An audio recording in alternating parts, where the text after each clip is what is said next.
A gente vai dissecar agora nesse vídeo o 4-4-2 quadrado, sistema que foi muito utilizado ali em meados dos anos 90, início dos anos 2000, e ele está voltando aos poucos à tona ali, ele tem sido cada vez mais utilizado. Talvez não o 4-4-2 quadrado, mas a estrutura de jogar com quadrado no meio campo. Então a gente vai dissecar esse sistema para você nesse vídeo de agora. Se liga!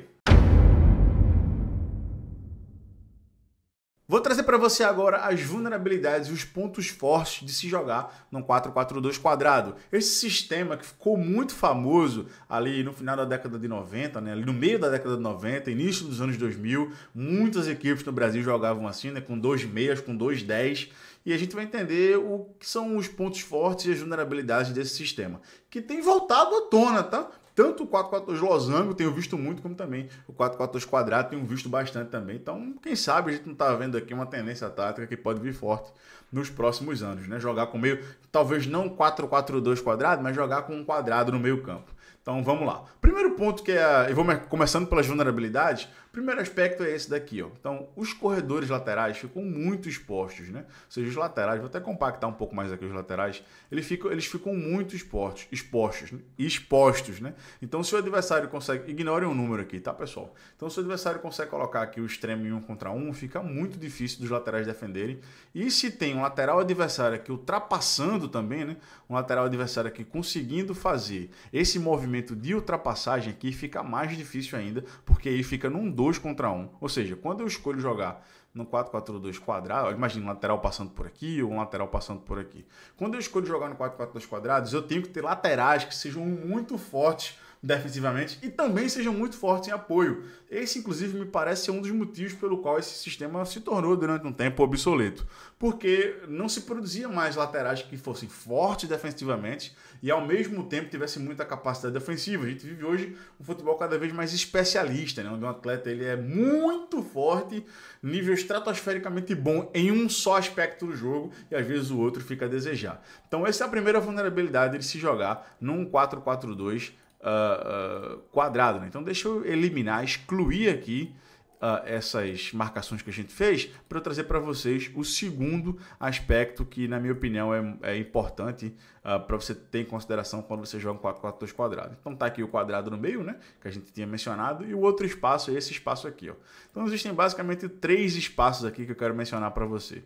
Eu quero mencionar esses 3 espaços aqui, ó, que eu acho que são importantes. Primeiro, é o entre linhas, as costas dos volantes. É um espaço perigoso. Quando eu jogo em 4-4-2 duas linhas, né? Então deixa eu montar aqui um 4-4-2 duas linhas. Esse espaço aqui das laterais, eles estão automaticamente preenchidos pelos extremos, né? Que estão defendendo aqui a lateral da linha dos volantes. Quando eu jogo em quadrado, né? Quando eu faço isso daqui já fica um pouco mais exposto, né? A lateral dos volantes fica mais exposto. É uma zona que nem o zagueiro salta, nem dá tempo do volante recuperar, nem o lateral salta. Então fica exposto. Inclusive, no vídeo que eu vou trazer para vocês, tem um exemplo que eu trago isso daqui. Ou seja, se eu jogo em 4-4-2 quadrado, eu estou expondo tanto entre linhas como a lateral dos volantes. Isso pode ser perigoso. Então, se o adversário coloca muita gente aqui, né? Imagina um adversário que joga em 3-2-5, né? Muito comum hoje em dia. Olha o que o adversário vai fazer contra o meu sistema. Olha a quantidade de gente que ele vai colocar dentro desse espaço. Fica muito difícil de defender, então é outro espaço que eu tenho que ter em consideração. Então deixa eu eliminar aqui essa arte que a gente acabou de fazer para a gente ir para a próxima, né? Então, última vulnerabilidade que eu também acho que é importante quando você joga em 4-4-2 quadrado, que é a seguinte: quando eu jogo em 4-4-2 quadrado, eu tenho um corredor central muito denso, né? Eu tenho um corredor central que é muito preenchido com muita gente, mas eu tenho um corredor lateral preenchido com quase ninguém. E aí, mais uma vez, vem a importância dos laterais. A gente tinha visto anteriormente a situação de 1 contra 1, 2 contra 1 contra o lateral. Mas imagina a equipe que está construindo a 4, né? Deixa eu colocar aqui 4 jogadores, né? Mais uma vez, ignorem os números, está construindo a 4. Esses jogadores que estão em construção aqui, ó, quando a bola roda, eles têm muito espaço. Então, de fato, o corredor lateral fica bastante vulnerável. Então, são os pontos que eu quero trazer para vocês de vulnerabilidade desse 4-4-2 quadrado. Rafa, e de ponto forte, o que é que o 4-4-2 quadrado tem de ponto forte? Primeiro, como eu falei para vocês, né, é uma superioridade no corredor central muito grande. Então, muita gente no corredor central. E muitas vezes, um desses meias, ele se junta aqui, ó, aos outros dois atacantes, fazendo 3 jogadores no corredor central contra os zagueiros, né? E equipes que jogam com linha de 4 é um 3 contra 2 nos zagueiros de dentro, muito forte também. Algumas equipes põem até os dois ao mesmo tempo. E faz quase que um 4-2-4 aqui, né? Nesse ataque. Mas o exemplo que a gente vai ver já já, inclusive, a equipe colocava um só. E é até um exemplo bem nostálgico, acho que vocês vão gostar. Outro ponto que é muito importante é a importância dos laterais. Mais uma vez, né? Como o corredor é inteiro deles, eles têm que ter força para conseguir chegar bem em último terço e conseguir defender bem. Então eles precisam ser habilidosos, fortes, atacarem bem e defenderem bem. Isso é bem... É improvável que você ache um atleta com esse nível hoje. Na década de 90, para o futebol da época, era até bem mais comum. Um outro aspecto é que no 4-4-2 quadrado pode acontecer, deixa eu adiantar aqui, pode acontecer essa situação aqui, ó, de você ter muita gente do lado da bola, né? Você ter o volante, meia, muita gente do lado da bola. Então isso aqui pode acontecer, né? Ó.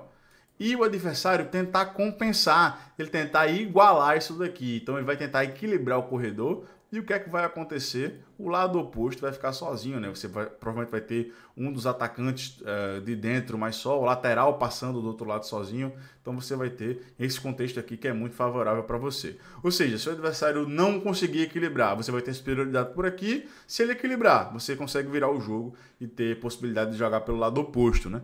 Então, por isso, mais uma vez, quando você vira o jogo, quem é que você encontra do outro lado? Muitas vezes o lateral. Por isso a importância dos dois laterais nesse sistema.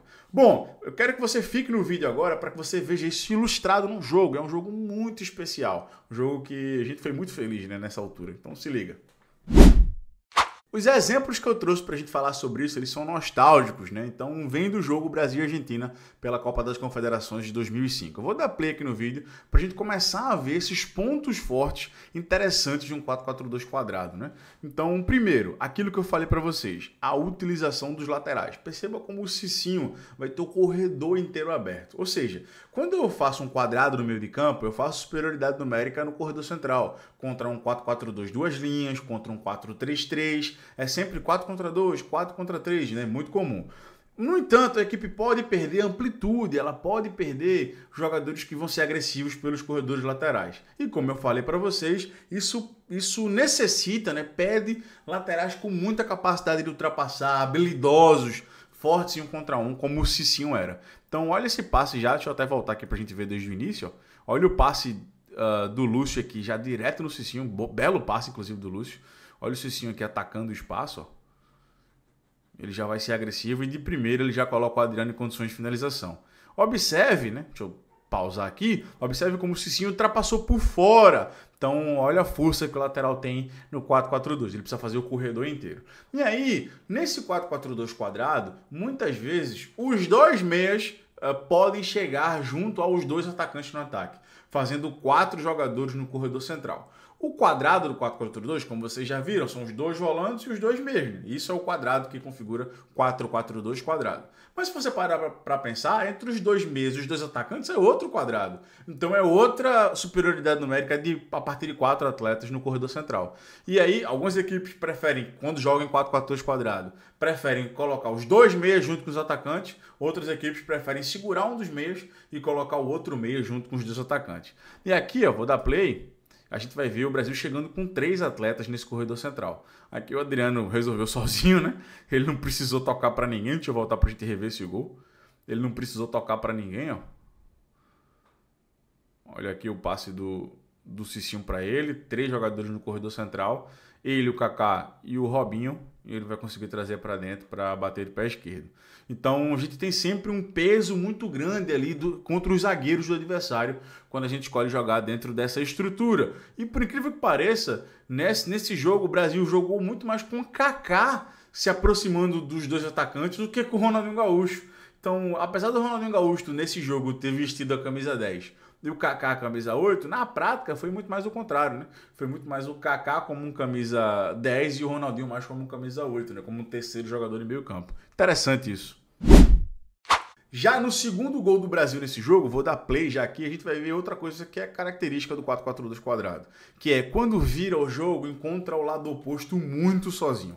Então olha isso daqui, o Brasil colocou 1, 2, 3, 4, 5 jogadores do lado da bola, né? Colocou os 2 meias, o lateral, um dos atacantes e um dos volantes do lado da bola. Isso faz com que o adversário tente compensar o corredor e traga muita gente para esse corredor também. Inclusive, quando eu estava revendo esse jogo, estava ouvindo o Casagrande falar, se virar o jogo, encontra sozinho, se virar o jogo ali, a chance de conseguir ter êxito do lado oposto é enorme. O Casagrande mesmo estava cantando essa bola no jogo e é exatamente isso que o Cicinho vai fazer. Inclusive, o Cicinho fez um jogaço, tá? Nesse dia aqui.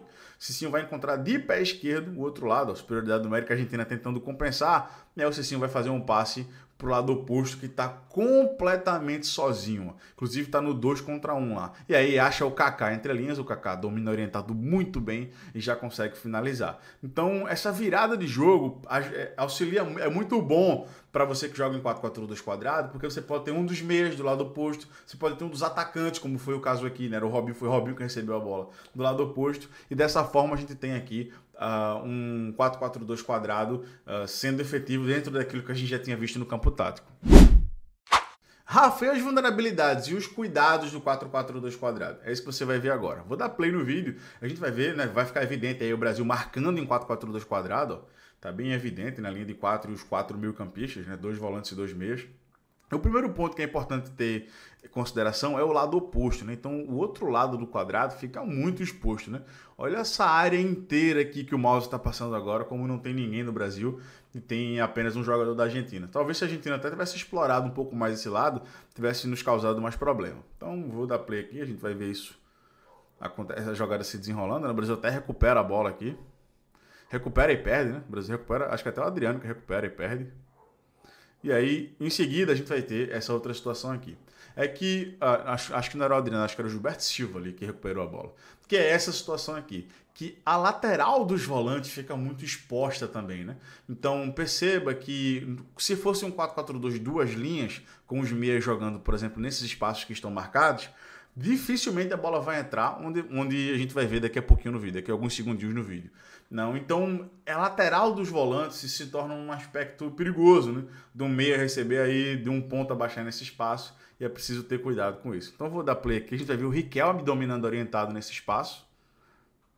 Ó, e aí, quando ele for finalizar, a gente vai ver o corredor lateral, o Sorin, passando aqui, bons tempos, né? Riquelme, Sorin, completamente livre, né? Então, o Sorin passando aqui. E, de novo, né? O lateral fica muito exposto no 4-4-2 quadrado, porque nem sempre o volante vai conseguir cobrir. E aí, muitas vezes, o lateral vai precisar até compor a linha de 4, como foi no caso aqui, o Cicinho baixando dentro e deixando o Sorin completamente sozinho. Bom que o Riquelme não foi muito amigável, né? Foi meio fominha, tentou finalizar, finalizou para fora. Então é importante ter isso em consideração. E olha o Riquelme jogando com a 8, né? Até na Argentina, né? Bons tempos aqui, né? Ronaldinho, Kaká, Adriano, Riquelme, Sorin, bons tempos desse grande clássico que é Brasil e Argentina. Então, mais uma vez eu te peço, se você curtiu esse vídeo, se inscreve no canal, dá like nesse vídeo, isso me ajuda demais a continuar produzindo conteúdo para você. Um abraço, tamo junto e até a próxima.